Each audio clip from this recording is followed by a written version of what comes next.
weltare ɓiɓɓe fulɓe andu diine maɗa fedde heblo sukaɓe africa weltare tv takkusana yoni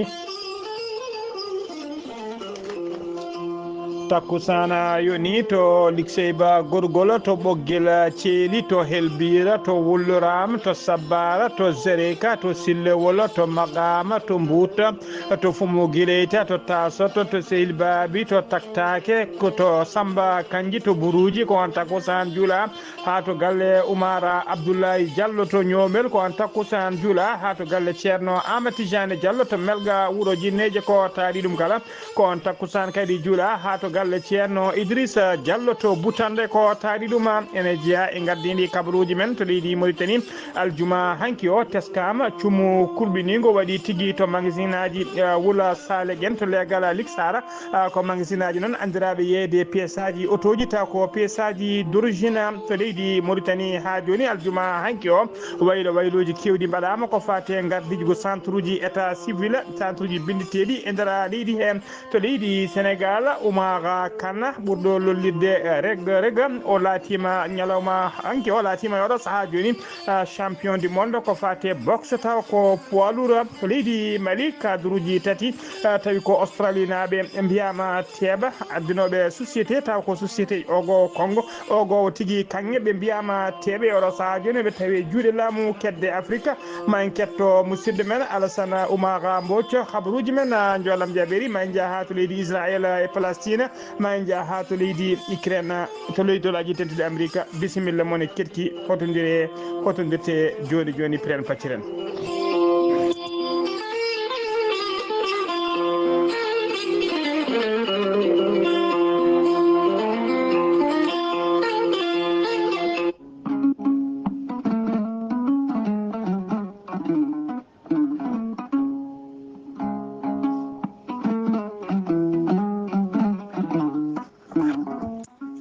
aadi bil aadi salade aadi ɓuuri firtude aadi ceerno amadou tidiane diallo gorko mo melga wuuro jinneji wi ko firtata aadi mo aadodiri e jande weltare ɓiɓɓe fulɓe andu diine maɗa weltare tv ceerno amadou tidiane diallo ko gandu bindi laaɓaɗo leɗɗe jaadina ɓalwal danawal kala ceerno amadou tidiane diallo no safara fiji kewɗi ɗi jiida cirola wonduɓe kista fibrom dogam sitta rewɓe ɗon koɓe sowade rewɓe dartoraɓe kala ceerno amadou tidiane diallo ne yawrani ɓen worɓe fiɗaɓe wonduɓe prostate yawɓe yitade koye mumen jippiɓe e leece ustaraɓe gorago kala ceerno amadou tidiane diallo e on fannu mo jogui leɗɗe wiyete ko meeɗi moosa noon koye fannuji ɗiɗi ene waɗi hen leɗɗe jarateɗe ene waɗi hen urete awrude joni joni jiiɗɗa hoorema ha no hannirta ni ceerno amadou tidiane diallo gorko mo melga wuuro jinneji omo yawrani ɓen koyɗe musoje koyɗe guloje ɓalli ƴakkoji ceerno amadou tidiane diallo kala to prostate ma yarata so tawi on jokkodiri joni joni mbiya alhamdulillah ceerno amadou tidiane diallo rafi mbawɗa wondude kala soɗon maldana ko balɗe tati tawa a wi weng a wi alhamdulillah rabbil alamin ceerno amadou tidiane diallo ne yawrani ɓen ƴeewɓe kayitaji ƴeewoɓe embauche eɓe alhaali men jiiɓi kala ceerno amadou tidiane diallo gorko mo melga wuuro jinneji omo andini dendagal killeɗeɓe makko e oɗo saaha omo tawe to Fraysé numéro makko téléphone mbatta ko 00 336 04 04 66 27 ceerno amadou tidiane diallo base mum tawe toon to Dakar en tawe ɗon miñi ko wiye ceerno abdoulaye diallo mbatta ko 77 714 94 15 ceerno amadou tidiane diallo base makko ne tawe to Dagana Mauritanie ha to Rosso Mauritanie kala gam hoybitanɓe taweteɓe la polpolol dande maayo ene tawi ɗon sehil makko ene wiye ceerno amadou tidiane amadou dia ceerno amadou dia mo gorko mo leeraɓe numéro mum téléphone mbatta ko 77 537 79 28 ceerno amadou tidiane diallo base mum to Nouakchott ene golla ha no hannirta ni base on tawe to légal 6e hakkude robine 4 e robine 5 ene tawi ɗon mi ɓiyi ko mbatta ko 41 05 13 85 walla mbaɗa 46 94 21 99 ceerno amadou tidiane diallo gorko mo melga wuuro jinneji kollaɗo riidu ko malaɗo wune ceerno amadou tidiane diallo mbadden dallo faade makko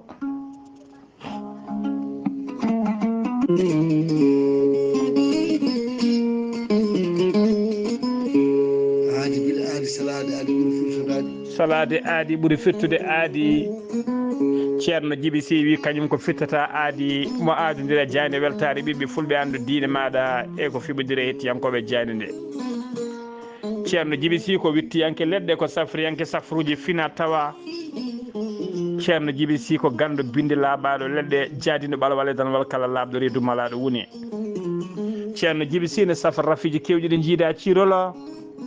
ceerno Djiby Sy ne yarani ɓe worɓe fiɗaɓe ustoraɓe gorago wonduɓe prostate yawɓe yitade koyemumen ceerno Djiby Sy on fanno jogui leɗɗe mbiyete ko muuɗa hirda ƴettat ɗum joni joni wona ha ɓooya ko joni joni jiɗɗa hoorema hano hannirta ni ceerno Djiby Sy dendagal ɓeena yarɓe poɗɗe moɗɓe poɗɗe ƴettuɓe pikkiraji ha tampine gande koye mumen sa jokkodira e ceerno Djiby Sy joni joni dendagal borosaji gonɗi e nder reedu ma o yaltina ha laaɓa tawa reedu ma seekaka ceerno Djiby Sy ne jogui leɗɗe fannuji tati hen fannu goto ne safra fodde sappo e tati rafi fannu ɗiɗaɓo ene safra fodde sappo e jeenayyi rafi fannu tataɓo ko kawisaji waddete koye gawri samme e gawri suuna so tawi a waɗi no wiruma ni joni joni ko famɗi kala fodde temedere rafi yalta ma ha laaɓa ceerno Djiby Sy ko laaɓɗo reedu ko malaɗo woni so tawi o yennama ka miskino safruma ha mbiya weng tawa hay mbuɗa yoɓani ceerno Djiby Sy ne andina dendagal kellineɓe muɗuma e oɗo saaha joni omo tawe toon to leydi Sénégal to wuuro wiyetego Hammadou Hounare galle musidɗo makko ne wiye Samba Madani Talla to legal bitegal legal jingue woɗɗani weedu wiyeteɗo ya Allah kala jiɗɗo jokkodirde e ceerno Djiby Sy numéro makko leydi Mauritanie ko numéro makko WhatsApp mbatta ko 47 22 80 84 walla so tawi ko yiɗɓe jokkodirde e ceerno Djiby Sy numéro makko Sénégal ko numéro weeɓa ko Orange Money mbatta ko 78 128 35 98 ceerno Djiby Sy ko bawɗo istihar ko indema inde nene ma dokkatamo o haala ko woni e nder ɓerde ma ha cikka ko toon huuɗi waɗanteɓe l'istihar leydi Mauritanie ko ujunere uguya so tawi ko leydi Sénégal dendagal leɗɗele ñamoje franc CFA kala ko 2000 franc CFA numéro ma haalis ma mbatta koye numéro weevo ko 78 128 35 98 ceerno Djiby Sy ne andini dendagal kiliɗeɓe muɗum base makko tokka heyɗi ne golla ha no hannirta ni ene tawe ɗo no musidɗo makko almudo makko ene wiye Youssouf Diallo mbatta ko 46 45 73 65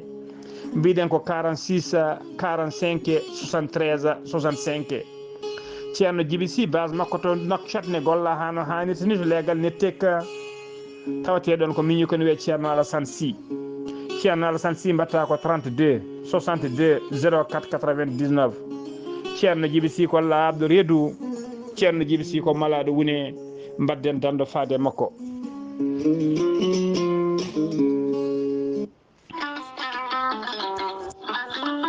kawis e keyleke gorelte ko haako moƴƴo iwru ko tokkordinnooro gorelte ko kawisa wonande ɓen jogiiɓe yoga e ñabbuji kolliti jiitima heen koye mumena gorelte ko haako sa itti ko jamireɗa a waɗi ndiyam ngulɗam aɗa yara aɗa yiito cellal ɓanndu maɗa gorelte ko haako iwata ko tokkordinnooro ari ko wallude e safrude ha moni kala yiito heen hoore muɗuma gorelte an jogiiɗo AVC cardiaque ƴiƴam dogata e ɗani mum ɓanndu jaaɗoru ɓanndu wuloru neɗɗo jogiiɗo sukara cholesterol ha tenti kadi e on neɗɗo mo nangata taare kala gorelte ko kawis ɓolo tan woni e muɗuma sa jokkodiri e muma ma yiito hoore maɗa ha mbiya alhamdulillah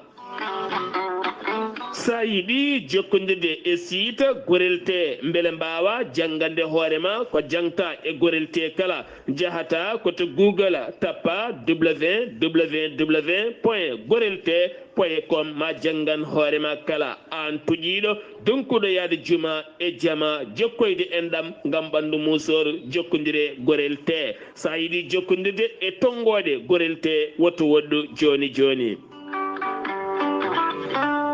so tawi gonɗa koto leydi Côte d'Ivoire jokkodirta koye Hamidou Ba 00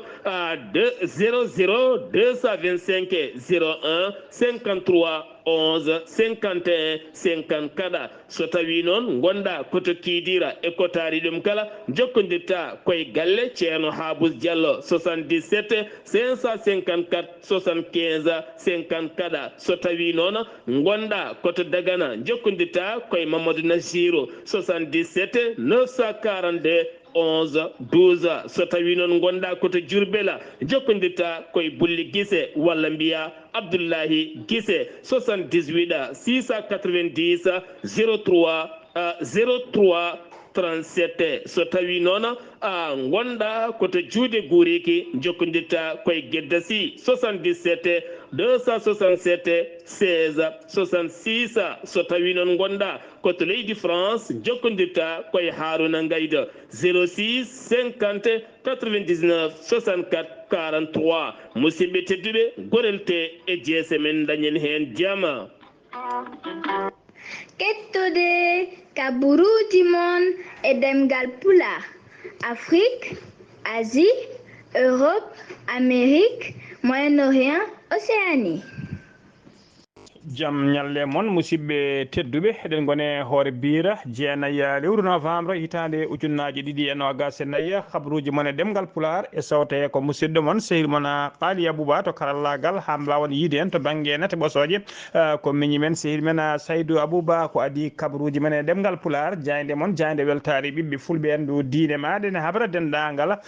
bandiraɓe kala ɓe Mauritanie Sénégal Mali Gambie ɓe Guinée e dendagal to ɓiɓɓe fulɓe tawte kala e kala jiɗɗo ñantade yooɗa eɗen tintinaɓe kayi eɗen gandinaɓe honno kaya Amadou Mbaye ɓurɗo lollude Makam Mbaye Koutira tawa kadi ko ñootiyanke tawa ko broderi baɗɗo fayida no fewi joɗɗo junggo misiral doora eɗen gandina bandiraɓe oɗo saaha joni mo tawe toon to Paris lamorgo leydi France tawi kadi addimo toon kayi ko yidde ñantude e ɗoftude kayi kikiɗe mo Baba Mal ɗamini yubbinde toon kanko Makam Mbaye Koutir noon kala jiɗɗo kayi jokkodirde makko guila to banggue wadde commande mum ha to banggue kaya yiidemo e annodirde makko kala numéro makko téléphone mbatta ko 46 85 23 44 caggal kayne mbaɗɗa 00 222 ko indicatif leydi Mauritanie ko ɗum woni numéro makko WhatsApp kañum kadi woni numéro makko appel e oɗo saaha joni mbiɗen mo tawe toon to France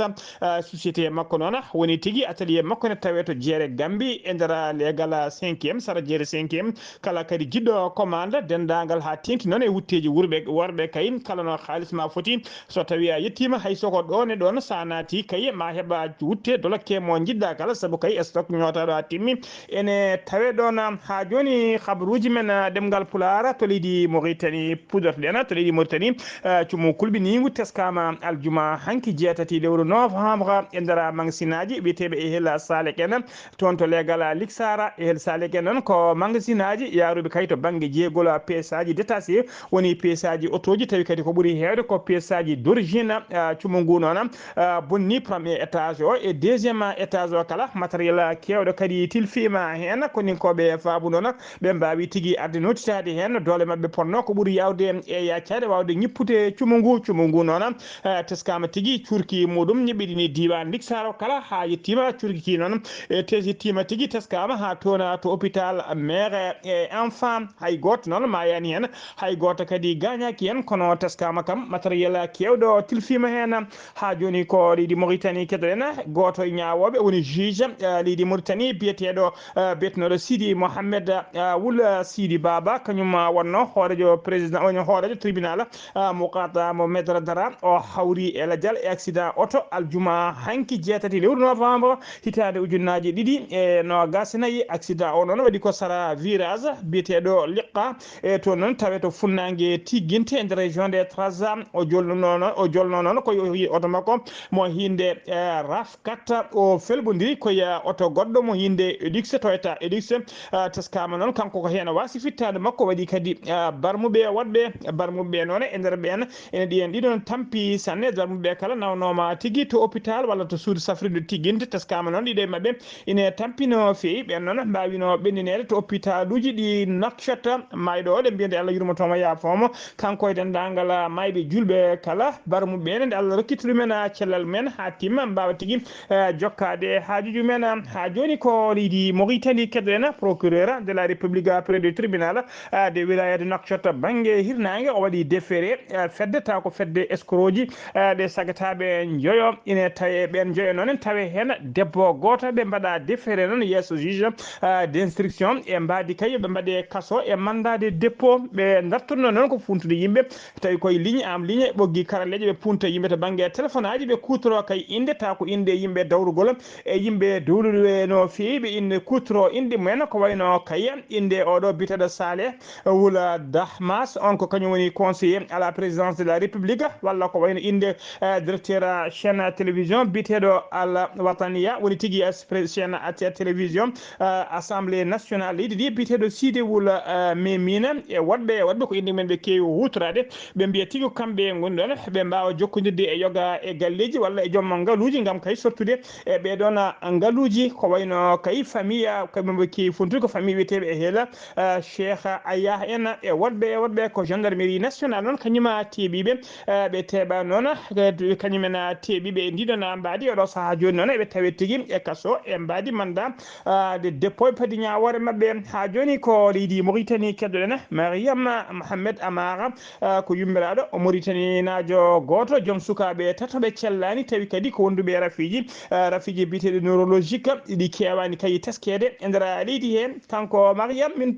kanko Mariam Mohamed Amar noon o waɗi tigui e rango faade hoorejo leydi Mauritanie Mohamed Cheikh El Ghazouani nde wallatamo walliramo sibu Allah kay nde sukaɓe makko ɓe mbawata tigui nawede keɓoya safaruji men hano hannit ni ko addi kay kene ɓuura ɗo bonde o holliri noon duuɓi ɗiɗi joni ko sukaɓeɓe cellani ene gondi e oɗon rafi tawi kadi o holliri guila safaruji mum ha e médicament ji kala ko kerdi no fewi e ɗum tiiɗi ɗum haaɗiram ɗam no fewi ko miskino o wawata tigui toggade ko fate safaruji mabɓe o erima laamu ngu ɗon nde wawa tigui ha tengte hoorejo leydi ndi nde faboromo saabu Allah kay nde ɓeɗo sukaɓe mbawi tigui heɓide safaruji men ha joni ko leydi Mauritanie keddoɗen jagorgal leydi ndi kalfinaɗo ko fate jangde tonde e wittoji scientifique o sifodiri aljuma hanki o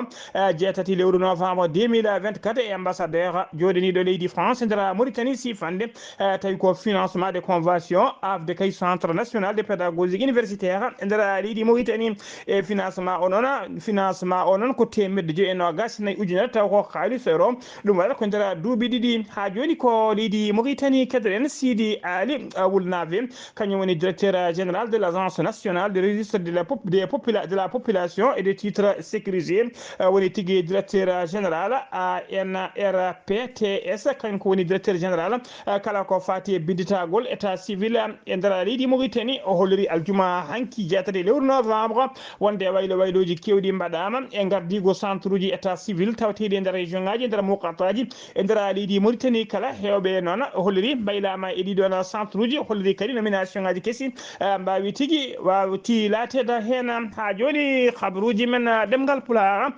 to leydi Mauritanie keddoɗen ha joni aljuma hanki jeetati lewru novembre koolaɗo kuuɓal to ministére de l' agriculture o waɗi supervisé noddugol ko wiyete les entrains agricole woni tigui neldugol awɗele taw ko awɗele pomme de terre mbaɗaɗi traité tigui chimiquement e nder nokkuji kewɗi to pomme de terre kay awate e nder région ngaji tawateɗi e nder leydi Mauritanie ɗum noon ko hollude tigui wonde fuɗɗima ha timmi e oɗo saaha joni ruuma woni campagne électorale ko fati tigui e campagne ko fuɗɗima tigui ko fati e campagne agricole woni ko fati campagne ndema taw ko ndema ligguimaji e nder leydi Mauritanie fodde temedde 450 hectares ma mbaw remede tigui hutorede ko fati e remru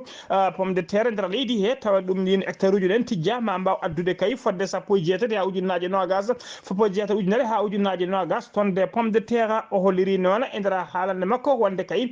temedde jeetati e tapanɗe tati e jeeɗiɗi tonnes awdi taw ko désentrant pomme de terre ɗum woni ko feccira e nder nokkuji ɗi pomme de terre remete e nder leydi hen e mbadi kay ɗoftude e wallude ɓen remoɓe hano puɗɗe wawi tigui puɗɗorade campagne mumen agricole hano hanniti ni o holliri noon laamu ngu ɓeydi junggo tigui ko fati ɗiɗon intrant ji saabu kay kene fota 35% ko ɓeydi e par rapport kay ko laamu ngu adduno e intrant ji par rapport hitande 2023 nde ha joni habaruji men ɗemngal pulaar sen ummima to leydi Mauritanie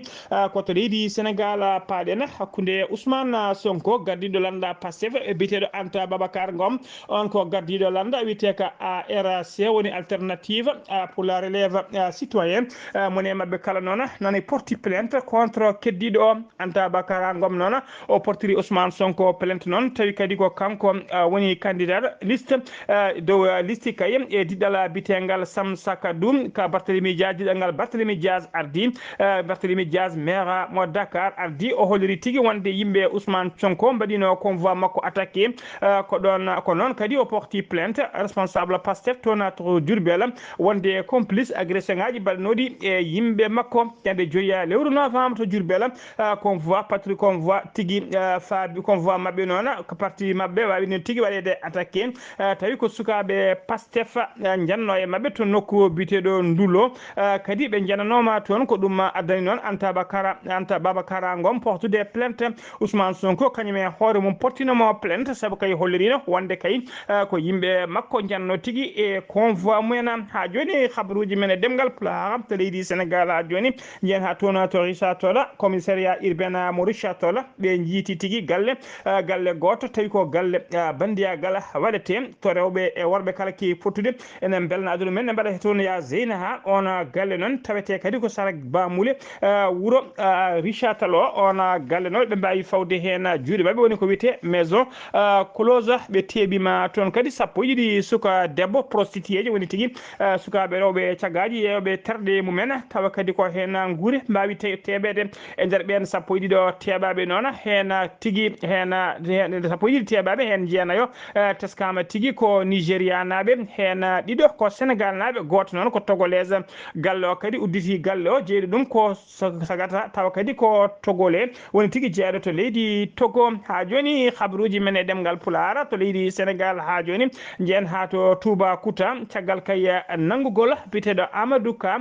yontere mayne nde tawi ko dartuno ko fate trafic de drogue joni kadi gendarme wonɓe toon tawi koye less jimadi l'adjudant chef Laye Diaw Ndiaye ɓe mbawi tigui teɓade sagata kadi dartunoɗo ɓurɗo andede kay teskede ko fate trafic de drogue biyeteɗo Moussa Diamme gandiraɗo kay ko fate oɗon trafic ɓe mawɗo e nder ila to wiyete Sippo tawateɗo e nder commune mo Toubacouta o tawrama noon kiloji 2 drogue mo hinde chanvre en jiyem o waɗama déféré noon to parquet mo Fatiga ha joni ko leydi Sénégal keɗoɗen jeen ha to wuro witego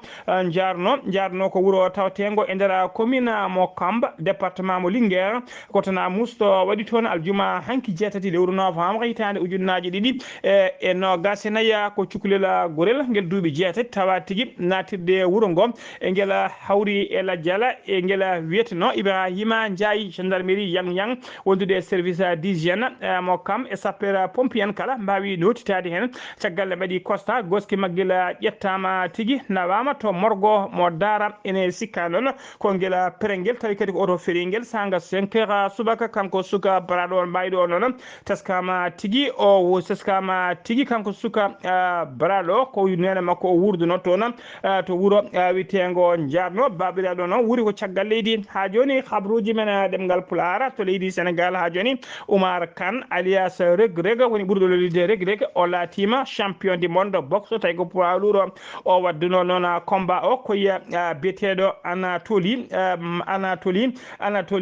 Malik Chen ko richinajo on ko richinajo noon joguinoɗo kay fodde laabi 3 ceinture ta ko champion du monde o ɗafti kay o hefti on ceinture ha laabi e juuɗe on kanko Oumar Kane e oɗo ñalawma hande o latima champion du monde tawi ko boxe poids lourd Bassirou Diomaye Faye hoorejo leydi Sénégal o holliri hen weltare mum mawde no fewi o waɗo victoire o waɗimo félicité o waɗi félicité Oumar Kane o holliri tigui wonde Oumar Kane naati tigui e nder histoire MMA so wonde kay champion du monde kono kadi yo andu o nanni leydi Sénégal e histoire MMA saabu kay ko gollo woni lawol garwanigol kay ko inde Sénégal ene naati tigui ene wona champion Sénégal naji ne wona champion du monde tawi ko MMA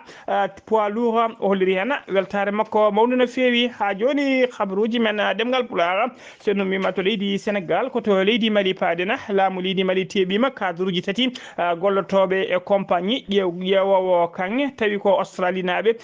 ko kamɓe noon jeeyi oɗon mina dor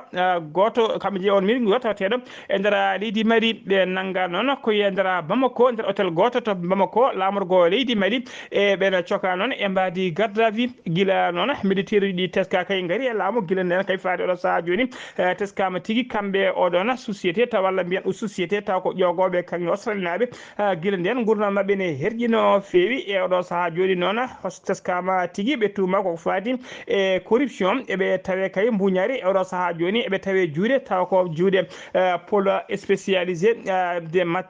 spécialisé militaire tawi koko fati tigui e ɓen tawi koko fati kafno ko fati kay e mbuñari woni corruption ko fati borjingol ngaaluji woni délinquance économique et financière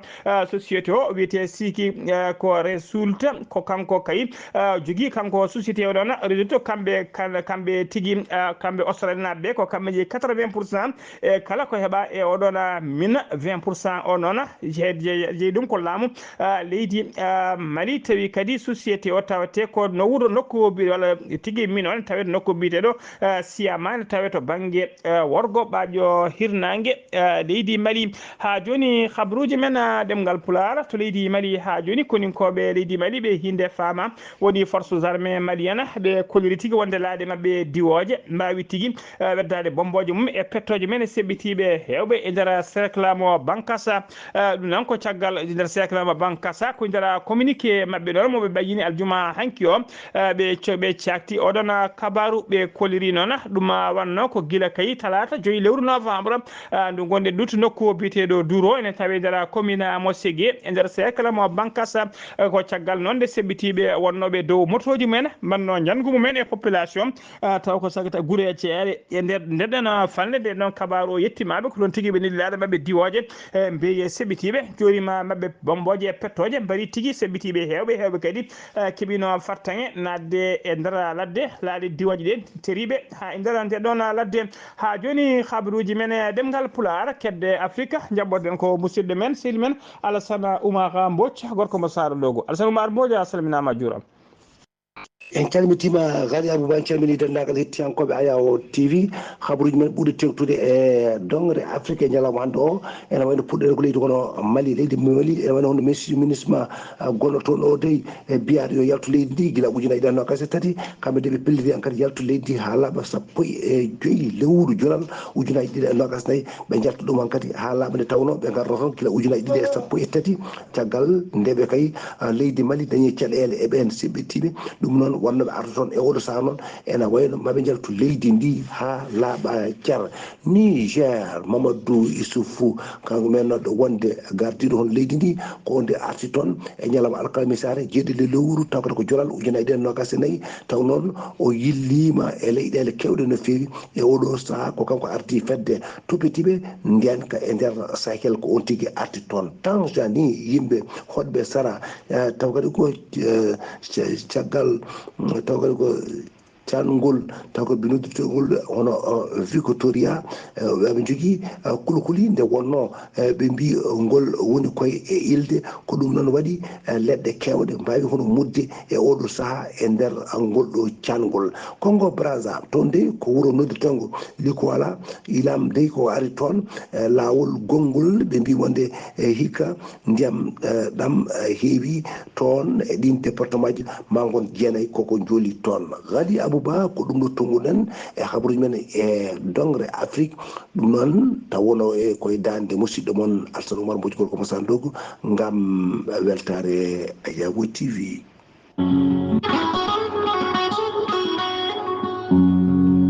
gonkay mini hanja keɗotomi ko jahande heblo sukaɓe Africa nde tawno jande nene laaɓi kadi humpede welani humpitede ɓuuri humpede ya jay golle ma jooɗi peewi Alassane Oumar Mbodj ko anuddi habruji men e nder dongre Afrique takkusana yoni ha toon to galle ceerno Amadou Tidiane Alpha Mamadou Sidé Ba to Moderne Kayidi ha to galle ceerno Abou Baydi Kaw to dulumaji demɓe funeɓe ko taari ɗum kala habruji men jolam jaɓiri koto leydi Israël hakkude mum e Hamas puɗeɗen tuggi ko guerre hakkude Israël e Hamas Palestine fuɗɗi kay leydi Qatar kañum tigui wonno leydi ɓurdi teskede kay darade kam dogde koyɗe jaam no jaam heɓirani no guerre o darti dartori kay hakkude mabɓe ɗum noon o teskama tigui noon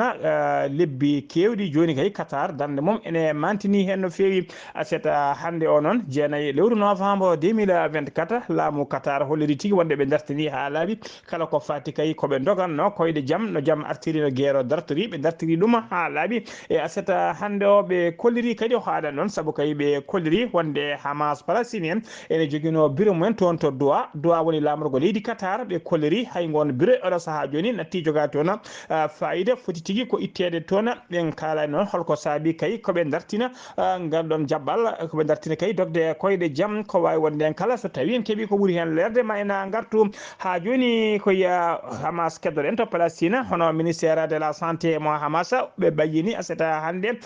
bilan taw ko bilan sakket ko fati kaya e ko wasi pittali men e nder Gaza dogui kay ko guerre o fuɗɗi ko guerre o fuɗɗi fayinani subaka bila o noon ɓe kolliri ko 4 ujunere ene fayi temedde 5 e 5 e yimɓe ɗiɗo ko wasi toon pittali men tawi koye nder Palestine tawi kadi ɓe kolliri hen 54 mbara tigui koye nder waktuji nogas nayyi cakkitiɗi ɗi so tawi ko bilan barmi hen noon ko guerre o fuɗɗi faade oɗo saaha joni ko 200 ujunere ene fayi temedde 7 e temedde 9 e 56 woni 102 765 personnes ko ɗum woni ko barmi hen tuggi ko guerre o fuɗɗi woni tuggi 7 lewru octobre fayya ñalawma hande o ha joni habruji men ɗemngal pulaar habruji men jolam jaɓeri habruji men jolam jaɓeri ha joni koto leydi Palestine keɗoɗen aseta hande jeenayyi lewru de novembre 2024 défense civile ɓe Palestine ɓe kolliri tigui wonde Israël waɗi tigui bombardement ji mum ɗiɗi e nder leydi he ɗina bombaji ɗiɗi hen bombardement goto ɓe mbaɗi ɗum koye nder école bombardement goɗɗo o noon ɓe mbaɗi ɗum koye nder camp doga moltoyo en e nder ɗiɗon bombardement jiɗi ko famdi kala sappo ina neɗɗo mbasi hen pittali men hewɓe kadi mbarmi hen koto leydi Pakistan paɗen seɓɓitiɓe ɓe hinde baluch en ɓe mbaɗi jangu mabɓe aseta hande jeenayyi lewru novembre e nder gare taw ko gare to région mbiteɗo Baluchistan ne tawe to banggue worgo ɓaaƴo hirnangue e leydi Pakistan ko famdi kala nogas joyo neɗɗo mbasi hen pittali men e nder ɓen nogas joyo waɗaɓe hen 14 ko dadiɓe woni ko koninkoɓe Baluchistan noon ko région tawateɗo Sarakerol hakkude leydi Pakistan hakkude mum e Afghanistan koto dowlaji tentuɗi Amérique uddeten kabaruji men dowlaji tentuɗi Amérique noon laamu dowlaji tentuɗi Amérique e gardugol Joe Biden gonɗo e oɗo saaha joni e cilsitiri laamu mum o rokki yamirore woni tigui pour la première fois ko guerre Ukraine o fuɗɗi kay wonde hokki autorisation hokki tigui o yamiri hokki autorisation wonande société militaire Amérique naaɓe taw société ji privé ene mbawi kay noddude dadiɓe mum toon to leydi Ukraine walla leydi Ukraine habtade kay ko fati e leydi guerre habtude mum e leydi Russie Donald Trump noon kañum woni hoorede kesso cuɓaɗo ko ɓooyani e sumgoji bannoɗi ñande tigui e sumgoji bannoɗi ñande talata ɓennuɗo ɗo keɓɗo polgu kay mo ɓooyata ƴetta golle muɗum e gardigo laamu kanko Donald Trump noon o holliri wonde kay kala nde o ƴetti laamu kaya o ƴetti lefol laamu o jooɗi e siège laamu ngu dendagal balle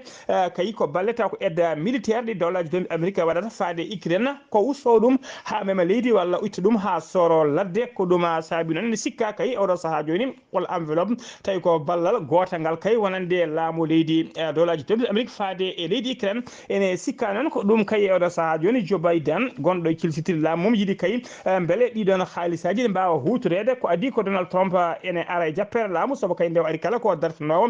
nde ɗon sifande musidɓe tedduɓe gasi ha laaɓi ceera ko ɗum ɗo wonno ko min tongal noon habruji mon e ɗemgal pulaar e sawta he ko musidɗo mon sehil mon Ghalii Abuu Bah to karallagal ha mbawon yiide en to banggue nate ɓosoje ko miñi men sehil men Saydou Abou Bah so tawi ko roɓiɗo Afrique ko musidɗo men Alassane Oumar Mbodj gorko mo Sara Dogu ketki malaki jaam yo jaam Allah jogomi jogo on